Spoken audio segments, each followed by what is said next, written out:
my bevy of swans. Today I'm going to be showing you my physical TBR.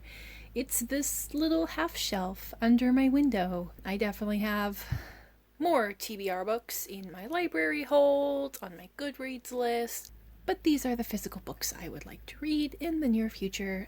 I need to film something easy because the past couple things I filmed have not great footage.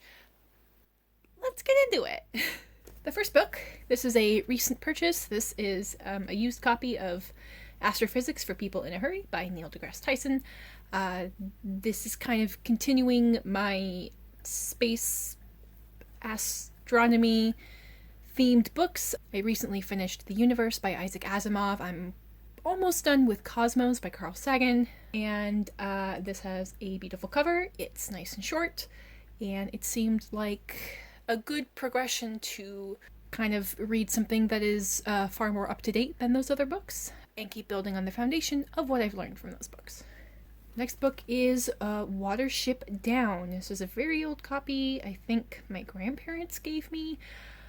I read it as a child. I really don't remember it. I'm not surprised because now I've learned that it's very much an allegory for some themes that probably went over my head as a child. I'd kind of just like to read it or try and read it and see my opinions on it as an adult, kind of knowing that there's a lot to read into there. I have a lot of books that I've read and either because it's been so long or I wasn't in the right mindset to read them, I really don't remember them. So they will make their way back onto my TBR as a means of getting to know my books and also as a means of figuring out whether or not I want to unhaul them. So this, The Goblin Emperor by Catherine Addison, I grabbed from a little free library in my neighborhood pretty much only because I don't think I've ever seen a fantasy novel where the protagonists are goblins. You know, it's not like I did a lot of research looking for it, but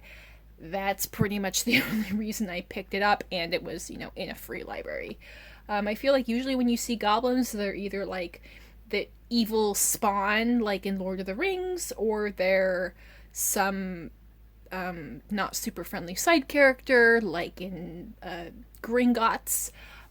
So I thought it would be interesting to see them as the main characters, as the protagonists. As far as the plot, this seems just like kind of standard fare fantasy kingdom court intrigue. I'm not going to set the bar too high, but I'll give it a go. So these two, I think are books 4 and 5 in the Foundation series by Isaac Asimov.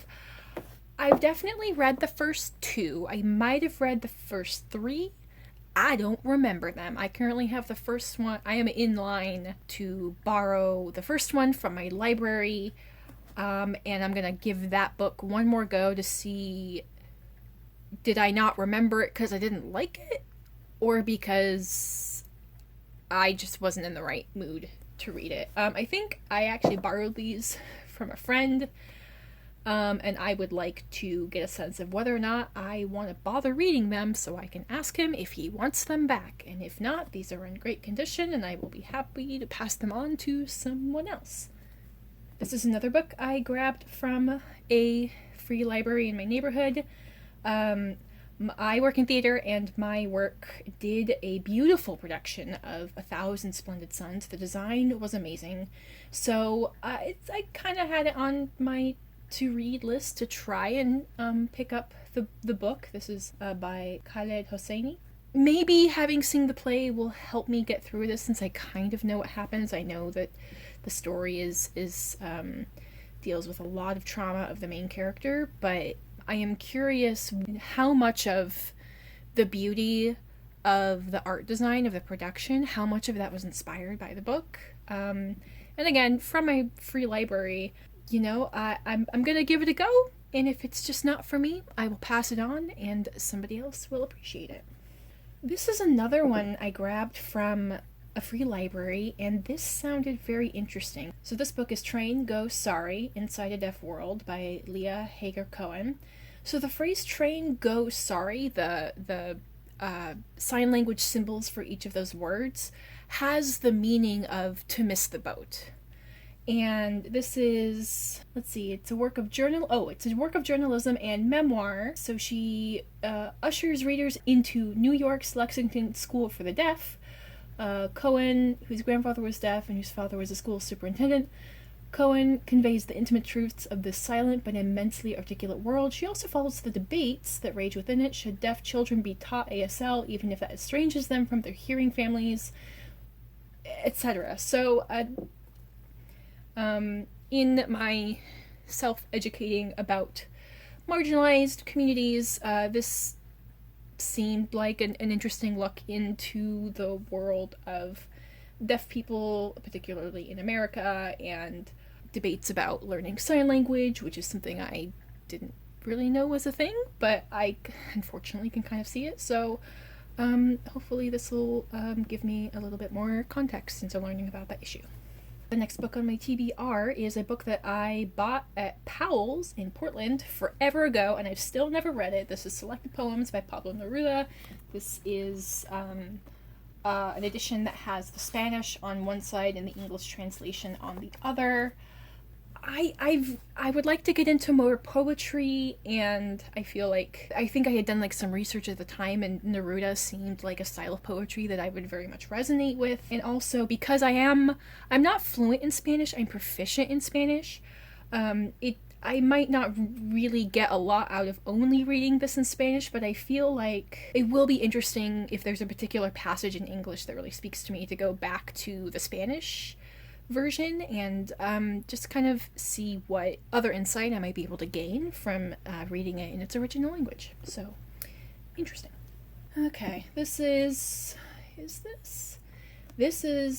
like the last book on my TBR at the moment that's left over from college. I'm pretty sure this is something that I read in a Chicano literature class, and if my other books are anything to go off of, we read a few select readings, but even though we had to buy the whole book. So I would like to try and get through the whole thing, or at least, I don't know, get through enough of it to see what is the hype of Tomas Rivera, because I couldn't tell you. A lot of that is my own shitty memory, but also I know Tomas Rivera is an iconic figure in Chicano literature and I believe Chicano movement activism. So I would at least like to get a sense of who was he and why, because I don't remember. Okay. It has been very tempting to not jump into this book. This is the fifth season by N.K. Jemisin. This is the first book in her Broken Earth trilogy. I have seen people all over BookTube, Instagram, in my own personal life, raving about N.K. Jemisin's writing, raving about this series. I'm not going to say what it's about, because off the top of my head, the only thing I can remember is there's like post-apocalyptic weather, which is kind of where the title comes from. But I remember reading into the synopsis and thinking that this sounded very interesting, and you know what? Beyond that, I don't mind that I've kind of forgotten a little bit of it. I don't mind kind of going in a little bit blind, so I can just really feel the world out for myself. I will probably be picking this up before the end of the year, and I am very much looking forward to it. Ooh, I was mistaken. This is the last book on my TBR from my Chicano literature class. I forgot, because I've told the story before. I had got the wrong syllabus and bought all the books for another teacher's section, so I had never read them. But I kept them, because books, why would I get rid of them? Anyway, so this is a memoir called American Chica by Maria Arana. It says Dos mundos, una infancia, two worlds, one childhood. I think it literally translates to infancy, but I think in the meaning it means childhood. This is in Spanish. My Spanish comprehension is comfortably at young adult fiction levels, so I am curious to see if this is gonna feel too difficult for me, but I'm willing to give it a go. Okay, next we have The Kitchen God's Wife by Amy Tan. I've never read anything by Amy Tan. Her name is something that gets thrown a lot as being someone significant in the literary world. You know, I'm familiar with the name of the Joy Luck Club. This was a book I think I got from a pile of free books at work. We're seeing a theme here. So it follows a mother and daughter? Yeah, so it follows a mother and daughter and them kind of exploring their past. Thus begins an unfolding of secrets that takes mother and daughter back to a small island outside Shanghai in the 1920s and throughout China during World War II. This is a literary fiction story that normally I wouldn't really pick up, but I feel like it's going to have a blend of history that I'm not really familiar with and the way that it relates to America at that time. Anyway, I'm interested to get into it and see how I feel. This is a book I got for free from the giveaway pile of books at my parents-in-law house. This is, I believe, a mystery novel.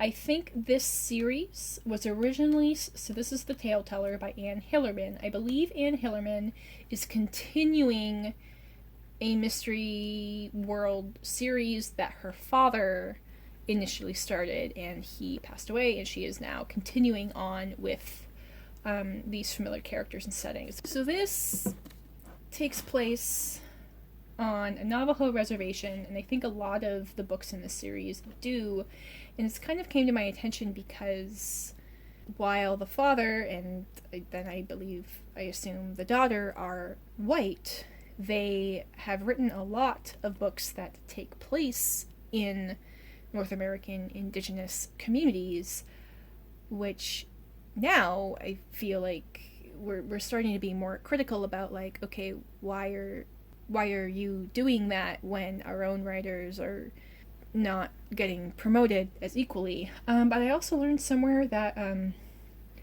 her father has been awarded some kind of like cultural award from, I don't remember if it was the Navajo or some indigenous community, as someone who has written well about their community.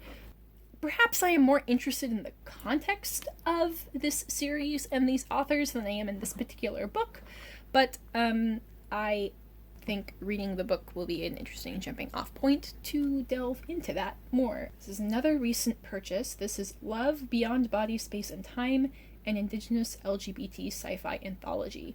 So initially I thought that this was a graphic novel, but it looks like it's actually like a short story collection. So sad that it's not full of beautiful artwork, but I'm sure it is full of beautiful stories. I first learned about this from Bow Ties and Books, and it sounded amazing.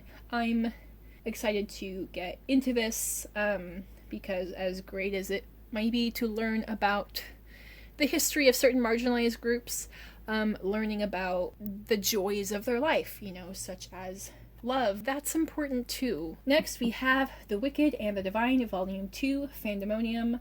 This is the second installment in a graphic novel series that follows 12 gods that get reincarnated every 90 years as young people, and in this iteration they are reincarnated as like pop idols or like art celebrities.